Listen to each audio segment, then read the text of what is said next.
We're living on the wild side today. Hello and welcome to this new video series which I am going to aptly be calling Life of a Semi-Professional Poker Player. I'm hoping that this series will capture the highs and lows of being a professional poker player because there are lots of both. Most people probably only see the high life, but there is definitely a lot of negatives to it as well. I personally believe it is good overall, well obviously because I still play. There is definitely a downside that people don't see as well. For about 3.5 years poker was my primary source of income, but now I'm back at university.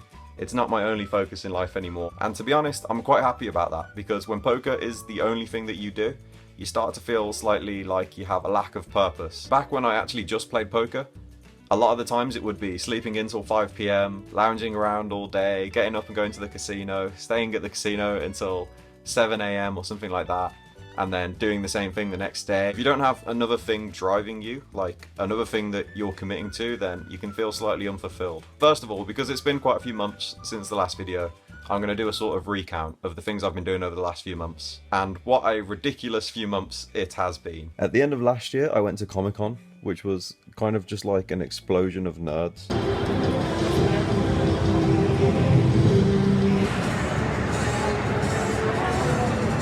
But I did get to see Flash Gordon. You don't have unity, that means you have division. Yeah. Anytime you got division, you're usually going to have failure. I went to the German market, and that's essentially where people from Birmingham go to buy overpriced alcohol and pretend they're being cultural. I went to a magical lantern festival. I went to a Christmas Carol concert.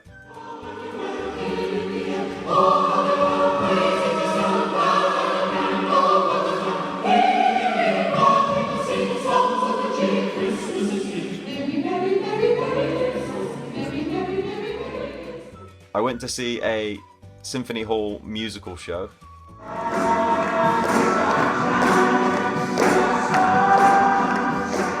And then at the start of the year, I wrote out a bucket list and I wrote down loads of my goals, and one of them was to win a major title, because I know there's little or arguably no correlation between being good at poker and winning a poker tournament, but it was just something I always wanted to do. I always just thought it's sort of a sign that the hard work is actually paying off if you actually just win a big tournament, so it was on the list. Because of this, I started to play more poker, and I decided to try and play most weekends when I wasn't at university. So then in the January, when I started to play more and more poker tournaments, I went to play the 25 series in Warsaw, which is a £220 tournament with a £25,000 guarantee, and I managed to get pretty lucky, do quite well, and I came second. So in that tournament, I managed to have one of my biggest ever cashes for 6.6k. So this was a really, really good start to the year. It was really encouraging for me that the results were actually starting to come in. Shortly after this pretty good win back in January, I went to play a pretty big tournament in London.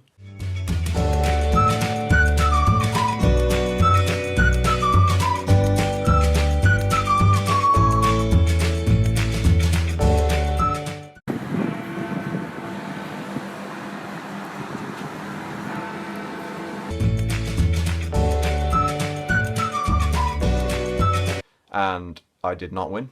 Going to Nottingham to win all the money.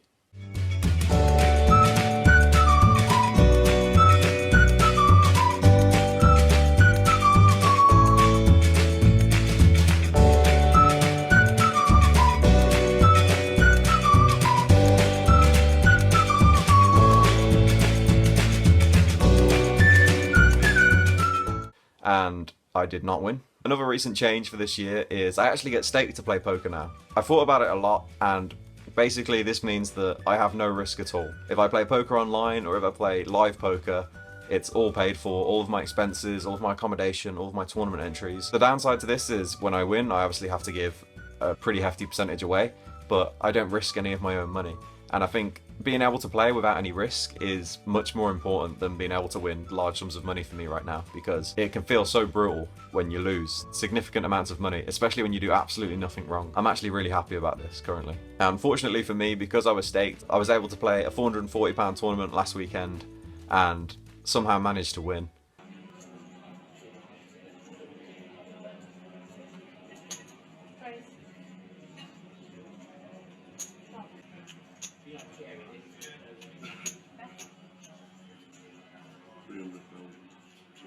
1,000 raised from Barry, Paul from Brandon.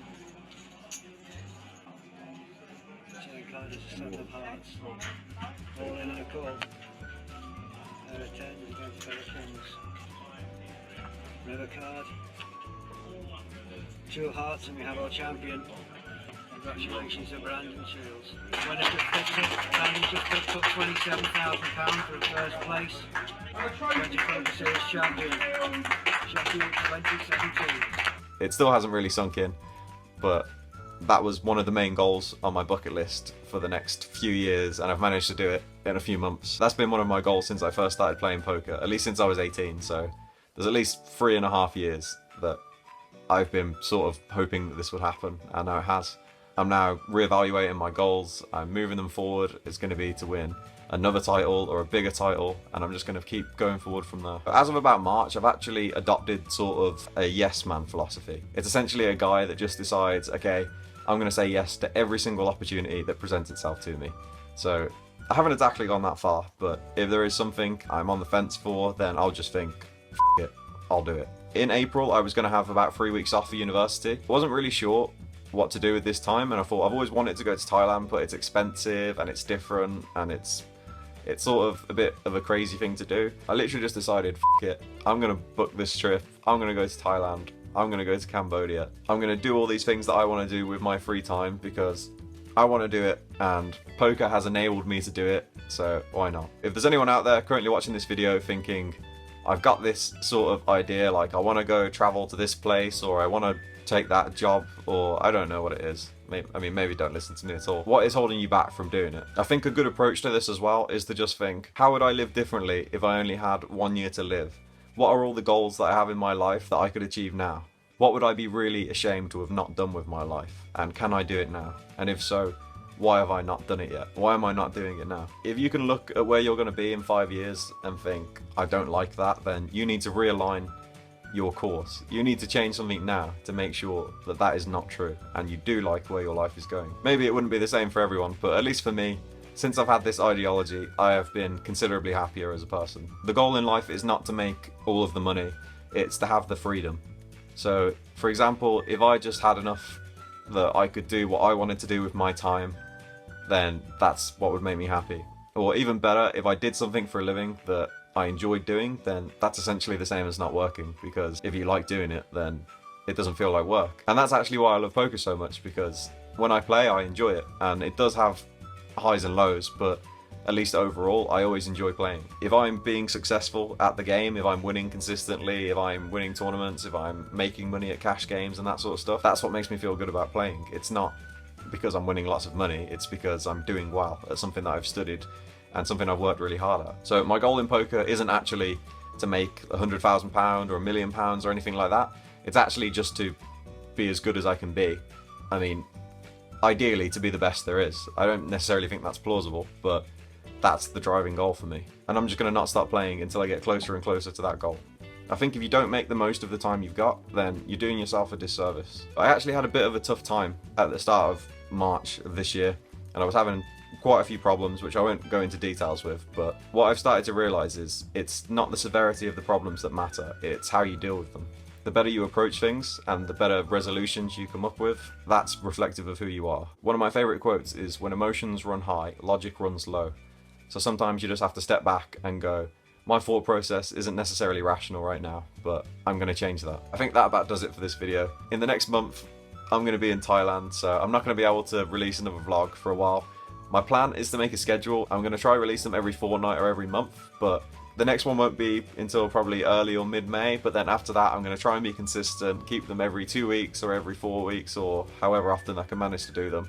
But I will make a schedule and I will make it consistent. I hope you enjoyed, and I hope you'll subscribe and do all that other sort of stuff, and come and watch the next video as well, because then I'll make more. Thanks for watching.